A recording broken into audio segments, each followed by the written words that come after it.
MRO గారు వెంటనే బయటికి రావాలి. ఎంఆర్ఓ గారు వెంటనే బయటికి రావాలి. మాకు తిరిగి ఇవ్వాలి. అక్రమంగా మా భూములను లాక్కున్నటువంటి వాళ్ళని అరెస్ట్ చేసుకున్న దొంగలను వెంటనే మాదిగల అసైన్మెంట్ భూములను రిజిస్ట్రేషన్ చేసుకున్న దొంగలను వెంటనే బయటికి రావాలి. ఎంఆర్ఓ గారు బయటికి రావాలి. తహసీల్దార్ గారు వెంటనే దీన్ని రీసర్వే చేయాలి. ఊరెడ్డిపల్లిలో వెంటనే రీసర్వే చేయాలి. ఊరెడ్డిపల్లిలో ఉన్నటువంటి దళితుల భూములను అక్రమంగా లాక్కున్నటువంటి అరెస్ట్ చేయాలి. జిందాబాద్ ఊరెడ్డిపల్లి దళితుల ఐక్యత. ఊరెడ్డిపల్లి దళితుల ఐక్యత. మనం జడ్చర్ల గ్రామంలో జడ్చర్ల యొక్క మండలంలో ఎంఆర్ఓ ఆఫీస్ దగ్గర ధర్నా చేయడం ఉద్దేశం ఏంటంటే గత 200 సంవత్సరాల పైగా మనం భూములను మన యొక్క భూములు మన తాత ముత్తాతల నుంచి ఒక 45 ఎకరాలు సుమారు 45 ఎకరాల భూములను మనం సొంతంగా చేసుకొని వ్యవసాయం చేస్తున్నటువంటి భూములను ఇక్కడ ఉన్నటువంటి అధికారులు కలెక్టర్ ఆఫీస్లో కొంతమంది భూ కబ్జాదారులు మేనేజ్మెంట్ చేసి సర్వే నెంబర్లు తారుమార్లు చేసి బై నెంబర్లు వేసి మా అసైన్మెంట్ భూములను రిజిస్ట్రేషన్ చేసుకోవడం జరిగింది. అట్లాంటి రిజిస్ట్రేషన్ అసైన్మెంట్ భూములు అమ్మడం కొనడం లేదని చెప్పి ఈరోజు గవర్నమెంట్ జీవోలు ఉన్నాయి. అయినప్పటికీ రిజిస్టర్ చేస్తుంటే మా సీనియర్ అడ్వకేట్ సంగమేశ్వర్ గారు హైకోర్టులో వెళ్ళి మా భూ బాధితుల తరఫున పోరాటం చేసి అని చెప్పి రేవంత్ రెడ్డి మాటలు చెప్పి మేము ఖచ్చితంగా గతంలో ఈ కేసీఆర్ ప్రభుత్వం ఈ భూములు లాక్కున్నది మిమ్మల్ని పరిరక్షిస్తాము, మేము ఇస్తామని చెప్పారు. కాబట్టి ప్రతిపక్షంలో ఉన్న కేసీఆర్ వాళ్ళు కానీ అధికారంలో ఉన్న కాంగ్రెస్ పార్టీ కానీ ఖచ్చితంగా మా భూములు మాకు దక్కే వరకు మేము పోరాటం కొనసాగిస్తాం. మా పక్షాన్ని ఉంటారా లేదు భూ కబ్జాదారుల పక్షాన్ని ఉంటారా తేల్చుకోవాలని చెప్పి హెచ్చరిక చేస్తున్నాం. కాబట్టి ఈ సమస్య ఇంతతో పరిష్కారం అయితే అని చెప్పి మేము భావిస్తా ఉన్నాం. కాబట్టి మీరందరూ కూడా మీడియా మిత్రుల ద్వారా మీ అందరు కూడా నమస్కారం చేసి ఈ పేదల పక్షాన ఈ దళితుల పక్షాన ఈరోజు మేము ఈ పోరాటం చేస్తున్నాం. కాబట్టి ఎంఆర్ఓ గారు మా దగ్గరికి వచ్చి ఖచ్చితంగా మా యొక్క మెమోరాండంను స్వీకరించాలని చెప్పి కోర్టు తెలుసుకుందాం. ఇప్పుడు ఈ ధర్నాను ఉద్దేశించి మా అడ్వకేట్ గారు సంగమేశ్వర్ గారు మాట్లాడాల్సిందిగా కోరుతా ఉన్నాం. గ్రామంలోని ఊరేడిపల్లి గ్రామంలోని సర్వే నెంబర్ 102/1, 102/2, 102/3 ఈ 3 సర్వే నెంబర్లో 45 ఎకరాలు మాదిగ నాగయ్య, కుంటి నాగయ్య వీళ్లకు ప్రభుత్వము గత 70 సంవత్సరాల కిందనే అసైన్మెంట్ దళితులకు 45 ఎకరాల భూమి అసైన్మెంట్ కింద దళితులకు ఇచ్చింది. ఊరేడిపల్లి మాదిగ కుటుంబాలకు ఇచ్చింది. దాంట్లో 50 కుటుంబాలు ఉంటాయి దాదాపుగా. దీంట్లో కొంతమంది అక్రమంగా దాదాపు 30 సంవత్సరాల కింద ఇల్లీగల్గా పట్టా మార్పిడి చేసుకున్నారు. ఇదే విషయం పైన దళితులు అందరూ కలిసి హైకోర్టుకి వెళ్ళారు. 2022 ఏప్రిల్లో హైకోర్టుకి వెళ్ళారు. హైకోర్టుకి వెళ్ళినప్పుడు హైకోర్టు ఉత్తర్వుల ప్రకారము ఇక మీదట ఈ భూమి ఎవరికి కూడా రిజిస్ట్రేషన్ చేయొద్దని చెప్పి హైకోర్టు ఆర్డర్ చేసింది. ఈ ఆర్డర్ను ధిక్కరించి 2022 నవంబర్లో అంటే ఏప్రిల్లో హైకోర్టు ఆర్డర్ ఇచ్చింది. 2000 మళ్ళీ హైకోర్టు ఆర్డర్ను వీళ్ళు ధరలో బ్లాక్ చేయించారు. ఈ భూమి ఇక్కడ నుంచి అమ్మొద్దని చెప్పి ఎంఆర్ఓ గారికి లెటర్ ఇచ్చారు, కలెక్టర్ గారికి లెటర్ ఇచ్చారు. అయినా కూడా నవంబర్లో మళ్ళీ కులాన్ సురేందర్ రెడ్డికి మరియు ఆదిత్య హెల్త్ కేర్ వాళ్ళకి ఒక రియల్ ఎస్టేట్ సంస్థలకు ఇది అసైన్మెంట్ భూమి ఎంఆర్ఓ గారు అక్రమంగా ఇల్లీగల్గా పట్టా చేశారు. ఇదే విషయం పైన దళితులు గత 3 నెలల కింద రేవంత్ రెడ్డి సర్కారుకు ప్రజావారిలో పిటిషన్ పెట్టారు. అక్కడి నుంచి మళ్ళీ 2 నెలల కింద కలెక్టర్ గారికి పిటిషన్ పెట్టారు. మళ్ళీ ఎంఆర్ఓ గారికి కూడా పిటిషన్ పెట్టారు. రేవంత్ రెడ్డి గారికి పెట్టారు, కలెక్టర్ గారికి పెట్టారు, మరియు ఎంఆర్ఓ గారికి పెట్టారు. గత 30 ఏళ్ళుగా వీళ్ళు దళితుల భూమి అన్యాక్రాంతమైనటువంటి అసైన్మెంట్ భూమి కోసం వీళ్ళు పోరాటం చేస్తుంటే ఇప్పటికి కూడా ఈ ప్రభుత్వం ఇంకా ఎందుకు స్పందించట్లేదో మాకు అర్థం కావట్లేదు. హైకోర్టు ఆర్డర్ ధిక్కరించి రిజిస్ట్రేషన్ చేశారు. కాబట్టి ఈ యొక్క కులాన్ సురేందర్ రెడ్డి మరియు ఆదిత్య హెల్త్ కేర్ వాళ్ళను చట్ట ప్రకారం కాకుండా ఇల్లీగల్గా పట్టా మార్పిడి చేసుకున్నారు. కాబట్టి వాళ్ళని వెంబడి అరెస్ట్ చేయాలి. వీళ్ళకు బాధితులకు తిరిగి ఆ 45 ఎకరాల అసైన్మెంట్ భూమి తిరిగి వాళ్ళకి ఇప్పించాలని చెప్పి మేము ఈరోజు ఇక్కడ రైతుల తరఫున మేమందరం కూడా మన గెల్వన్న గారు, వినోదన్న గారు, గోవింద్ తమ్ముడు అందరూ కలిసి ఈరోజు వచ్చినాం. ఈరోజు ఒకవేళ పరిష్కారం కాకపోతే ఈ 15 రోజుల్లో పరిష్కారం కాకపోతే వచ్చే 15 రోజుల్లో కలెక్టర్ ఆఫీస్ ముందర ఈ రైతులు ఉద్యమం చేస్తారు. అక్కడ పరిష్కారం కాకపోతే ఏందనేది అందరం కలిసి మాట్లాడుకొని మేము నిర్ణయం తీసుకుంటాం. కాబట్టి మీడియా మిత్రులకు తెలియజేది ఏంటంటే ఈ అసైన్డ్ భూములు ప్రభుత్వం ఇచ్చింది లాభాన్ని పడ్డ భూమి అమ్ముద్దని చెప్పింది. మళ్ళీ ప్రభుత్వమే అమ్మిందని అధికారుల దృష్టికి తీసుకెళ్తే ఇంకా కూడా పట్టించుకోకపోవడం అంటే గవర్నమెంట్కి నేను రేవంత్ రెడ్డి గారి సర్కార్కి ఒకటే చెప్తా ఉన్నా, మీరు అసైన్ భూములు కాపాడుతామని చెప్పి అధికారంలోకి వచ్చారు, మీరు ప్రభుత్వ భూములు కాపాడుతామని అధికారంలోకి వచ్చారు, మీరు దళితులకు భూములు ఇస్తామని అధికారంలోకి వచ్చారు. మరి ఇదే దళితులకు అన్యాయం జరిగిందని చెప్పి మీకు పిటిషన్ల మీద పిటిషన్లు పెడితే ఇంతవరకు కూడా స్పందించట్లేదు. కాబట్టి స్థానిక ఎమ్మెల్యే ఇక్కడ ఉన్న మినిస్టర్ రేవంత్ రెడ్డి గారు అలాగే బట్టి విక్రమార్క గారు ఈ విషయం పైన స్పందించి మీరు కలెక్టర్ గారికి ఎంఆర్ఓ గారికి ఆర్డర్స్ ఇచ్చి ఈ దళితులకు తిరిగి భూమి దక్కేలా చేయాలని చెప్పి ఆల్ ఇండియా సమతా పార్టీ అధ్యక్షుడిగా దానక సంగమేశ్వర్ గారు నేను మీడియాకు తెలియజేస్తున్నాను. జై అదే అయిపోయింది. ఎప్పుడు జరిగినాయి పట్టాలు? పొలాన్ డెవలపర్స్ వాళ్ళు ఆదిత్య హెల్త్ కేర్ మరియు గుప్తా ఉన్నారు ఒక ఆయన, వీళ్ళ ముగ్గురు వీళ్ళే కబ్జా చేశారు మొత్తం. వీళ్ళు Dasharatha Gupta Mahabubnagar, Ravikumar Mahabubnagar, Aditya health care Barkatpura, పొలాన్ డెవలప్మెంట్స్ వాళ్ళు కొత్తపేట. వీళ్ళు హైదరాబాద్ రియల్ ఎస్టేట్ సంస్థలు ఇవన్నీ. వీళ్ళ పేరు మీద 45 ఎకరాలు నేషనల్ హైవేకి ఉంటుంది. ఇది మహబూబ్ నగర్ పోతుంది. ఎవరు ఎంఆర్ఓ గారు చేశారు, స్థానిక తహసీల్దార్ గారు చేశారు. హైకోర్టు ఆర్డరు 2022 నవంబర్ మన ఏప్రిల్లో ఆర్డర్ ఇచ్చింది ఈ భూములు ఇక్కడ నుంచి అమ్మొద్దు అని చెప్పి. వీళ్ళు నవంబర్లో ఆ ఆర్డర్ హైకోర్టు ఆర్డర్ మేము ఇచ్చినాం, హైకోర్టు ఆర్డర్ ఉంది, ధరలో బ్లాక్ చేయించినాం. బ్లాక్ను తీసేసి కూడా ఈ లోకల్ మన ఎంఆర్ఓ గారు వాళ్ళ పేరు మీద తిరిగి పట్టా చేసింది. 2022 నవంబర్ ఎంఆర్ఓ గారు ఓకేనా. ఏప్రిల్లో 2022 ఏప్రిల్లో ఆర్డర్ వచ్చింది, మేము బ్లాక్ చేసినాము ధరలో. 2022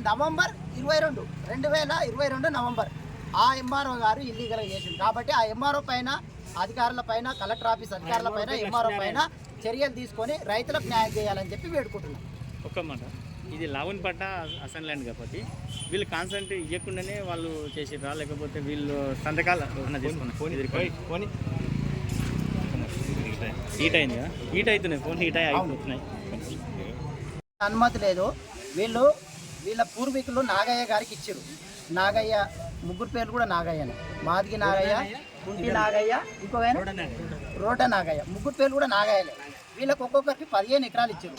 102/1లో ఒకరికి 15 ఎకరాలు, 102/2లో ఒకరికి, 102/3లో ఒకరికి. వీళ్ళు గత 50-60 ఏళ్ళుగా కబ్జాలనే ఉన్నారు, వ్యవసాయం చేసుకుంటున్నారు. ఒక 30 ఏళ్ళ కింద వీళ్ళు ఎలాంటి సంతకాలు పెట్టలే, వీళ్ళ తండ్రులు పెట్టలే, వీళ్ళ తాతలు పెట్టకుండా పేర్లు మారిపోయిన సంగతి వాళ్ళకు ఒక 4-5 ఏళ్ళ కింద తెలుసుకొని ఆ కాగితాలు తీసుకొని వచ్చి హైకోర్టుకు పోయింది. హైకోర్టు ఆర్డర్ ఇచ్చింది, ఇది అసైన్మెంట్ ల్యాండ్, దీనిపైన ఇక్కడ నుంచి ఎలాంటి క్రయ విక్రయాలు చేయొద్దని చెప్పి ఎంఆర్ఓ గారికి కలెక్టర్ గారికి ఆర్డర్ ఇచ్చింది. దాన్ని వీళ్ళు ధరలను అప్లోడ్ చేసారు, బ్లాక్ చేశారు, ఇది అసైన్మెంట్ ల్యాండ్ అని. ధరల్లో కూడా అప్పటికి అసైన్మెంట్ ల్యాండ్ చూపిస్తుంది. అయినాక ఏప్రిల్ నుంచి నవంబర్లో ఏం జరిగిందో మరి ఇక్కడ ఉన్న స్థానిక నాయకులు ఏం చేసారో మాకు తెలియదు. అధికారుల నాయకులు కుమ్ముక్కయ్యి నవంబర్లో మళ్ళీ ఈ యొక్క కులాన్ డెవలప్మెంట్స్ గారికి ఆదిత్య వాళ్ళకి అమ్ముకున్నాం. దీనిపైన విచారణ జరిపించాలని చెప్పి మళ్ళీ 2023లో మేము హైకోర్టుకు పోయినాం. హైకోర్టు ఏం చేసింది, ఈ ఇల్లీగల్గా పట్టా మార్చిరు కదా, మీరు ఎట్లా మార్చిరు అని చెప్పి కలెక్టర్కి ఎంఆర్ఓకు హైకోర్టు ఉత్తర్వులు ఇచ్చింది, దీని మీద వెంబడే జవాబు ఇవ్వండి అని. ఇప్పటికి కూడా ఆ జవాబు ఇల్లు ఇవ్వట్లేదు. మేము చెప్పేది ఏంటంటే, మీరు హైకోర్టు ఆర్డర్స్ని ధిక్కరిస్తున్నారు, కలెక్టర్ గారు ఎంఆర్ఓ గారు హైకోర్టు ఇచ్చిన ఉత్తర్వులను రద్దు చేసిరు. కాబట్టి వీళ్ళపైన ప్రభుత్వం వెంటనే చర్యలు తీసుకోవాలి. అప్పటి ఎంఆర్ఓ దెన్ ఎంఆర్ఓ ఎవరు 2022 ఎంఆర్ఓ గారి పైన చర్యలు తీసుకోవాలి. మా భూములు మాకు తిరిగి ఇవ్వాలి. అసైన్మెంట్లు అక్రమంగా రిజిస్టర్ చేసుకున్న వాళ్ళని అరెస్ట్ చేయాలి. దళితుల భూములు అక్రమంగా లాక్కున్న వాళ్ళని అరెస్ట్ చేయాలి. వెంటనే ఎంఆర్ఓలను ఇక్కడ ఉన్నటువంటి అక్రమంగా రిజిస్టర్ చేసిన ఎంఆర్ఓలను వెంటనే అరెస్ట్ చేయాలి. సస్పెండ్ చేయాలి, ఎంఆర్ఓలను సస్పెండ్ చేయాలి. అక్రమంగా రిజిస్టర్ చేసిన ఎంఆర్ఓలను సస్పెండ్ చేయాలి. వెంటనే కలెక్టర్ గారు స్పందించాలి. దళితుల అసైన్మెంట్లు కలెక్టర్ గారు ఏమైనా తిరిగి ఇవ్వాలి. జిందాబాద్ పూరేటిపల్లి దళితుల ఐక్యత. జిందాబాద్ పూరేటిపల్లి దళితుల ఐక్యత. రావాలి ఎంఆర్ఓ తిరిగి మాకు దగ్గర రావాలి. బయటికి రావాలి, ఎంఆర్ఓ బయటికి వెంటనే రావాలి. 15 ఎకరాలు అసైన్మెంట్ ప్లాన్ చేశాం సార్. దీన్ని ఒక 30 ఇయర్స్ కింద ఇల్లీగల్గా వేరే వాళ్ళు తీసుకున్నారు. అమ్మినారు కదా, అమ్మిన వీళ్ళు అమ్మలే సార్. వీళ్ళు ఎక్కడ అమ్మలేదు. సేల్ డీడ్స్ అయినాయి కదా, ఆ సేల్ డేట్ మేము చేయలేదు సార్. వీళ్ళు చేయలేదు. వీళ్ళు దళితులు ఎవరు కూడా సేల్ సంతకాలు డీడ్స్ పెట్టలేదు. క్యాన్సిలేషన్ చేపియండి. ఒకటి సార్ మేము చెప్పేది వినండి. చేద్దాం. మేము అదే విషయాన్ని ఇక్కడ అసైన్మెంట్ ల్యాండ్ను ఇల్లీగల్గా చేసుకున్నామని చెప్పి హైకోర్టుకు పోయినప్పుడు, కోర్టే కదా sir remedy.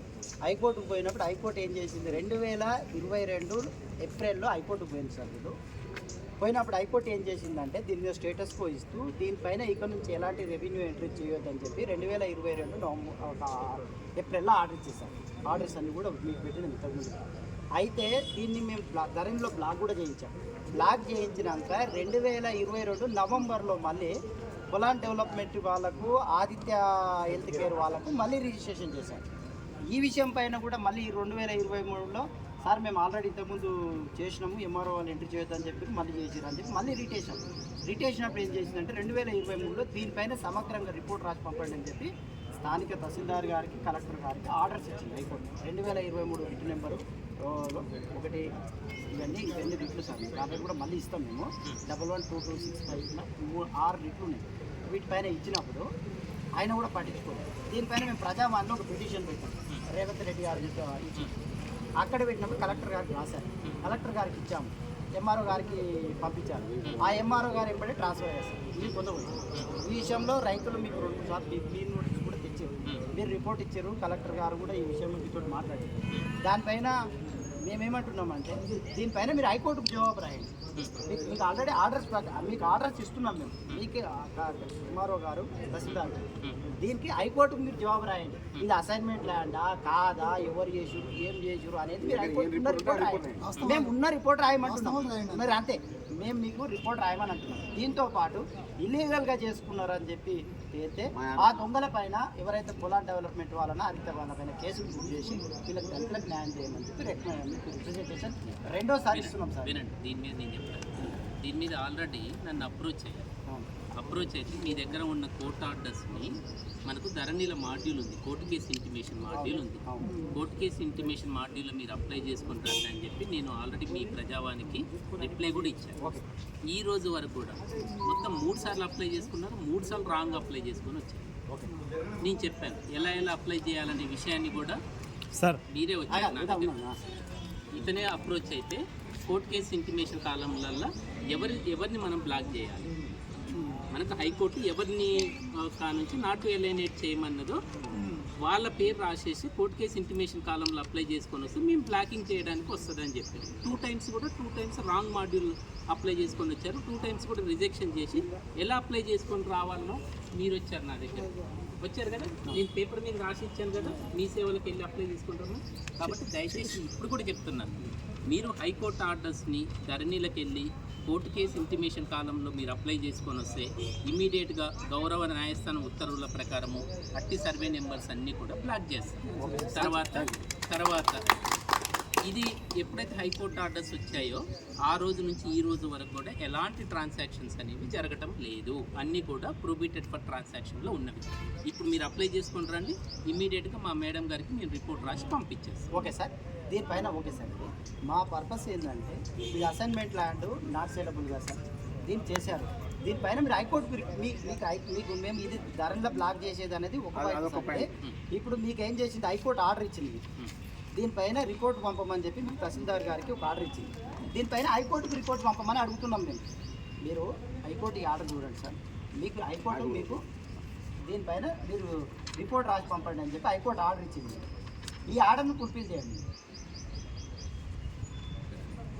The respondent 3 is directed not to entertain any document to be submitted by respondent 427 in respect of subject problem.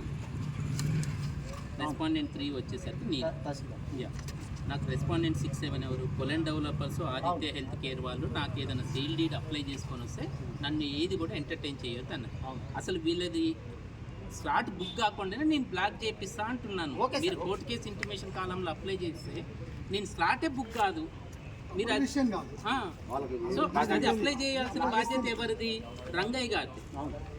Rangayya గారు నాకు ఇట్లా పలానా ఉత్తర్వులు ఉన్నాయి, హైకోర్టు ఉత్తర్వులు ఉన్నవి అని చెప్పేసి కోర్టు కేసు ఇంటిమేషన్ కాలంలో అప్లై చేసుకొని వస్తే బ్లాక్ అయిపోతుంది. అసలు స్లాటే బుక్ కాదు కదా, మేము ఉత్తర్వులు అమలు చేస్తాం కదా. ఇదే విషయంలో 2022 అంతకు బ్లాక్ ముందు చేసినాం బ్లాక్ సర్టిఫికేట్ కూడా మీకు పెట్టినాం ఒకసారి సార్ వినండి. బ్లాక్ అని చేసి solution సర్టిఫికేట్ పెట్టినాం పెట్టాక మళ్ళీ చేసి దాన్ని రీఓపెన్ గారు చేసి వినండి, నాకు ఆ సబ్జెక్ట్ మీద అవగాహన ఉండే మాట్లాడుతున్నాను. అంతకు ముందు జరిగినాయి నేను డిస్కషన్ చేయట్లేదు. నా నోటీస్కి వచ్చిన తర్వాత మా మేడం గారు పర్సనల్గా ఇది వెరిఫై చేయమన్నప్పుడు మేము రంగయ్య గారిని పిలిపించాము, నాగయ్య గారిని పిలిపించాము. ఇంకా చెప్పాలంటే వాళ్ళ 4 fathers ఉన్నప్పుడే ఈ ల్యాండ్లో అమ్మకాలు జరిగినాయి. అమ్మకాలు జరిగినాయి వాళ్ళ 4 fathers ఉన్నప్పుడే. అవి కూడా రిజిస్టర్డ్ డాక్యుమెంట్స్ ద్వారా జరిగినాయి. అవి ఫోర్జరీ డాక్యుమెంటా కాదా అనేది మీరు కోర్టులో ప్రూవ్ చేయాలి. మీరు ఆ డాక్యుమెంట్ మాకు మీరు రిపోర్ట్ ఇవ్వాలి కదా సార్, హైకోర్టుకి మీరు రిపోర్ట్ పంపించాలి. Not to entertain any document అనేది నాకు ఆర్డర్ ఉంది. దాని ప్రకారం నేను హైకోర్టు నోటీసులు ఇచ్చింది కదా సార్, మీకు హైకోర్టు సార్ అడ్వకేట్ గారు అందులో ఆర్డర్ ఏముందంటే నన్ను ఎలా ఆర్డర్ అది ఒకటి సార్, మీరు హైకోర్టుకు జవాబు రాయాలి అది ఒకటి రిక్వెస్ట్ చేస్తున్నాం. రిప్రజెంటేషన్ ఇచ్చారుగా రాసి పంపిస్తాను. ఓకే ఉన్నాయండి. నేను ఆల్రెడీ ఇచ్చాను. కోర్టు కేసు మాడ్యూల్ అతను అప్లై చేసుకొని రావాలి. వాళ్ళు ధరణిలో అప్లై చేసుకొని వస్తే నేను సార్ వాళ్ళు వాళ్ళకి తెలియదు సార్, ఆల్రెడీ చేసినాము ఒకటి సార్ ఆయన వేరే చేస్తుండే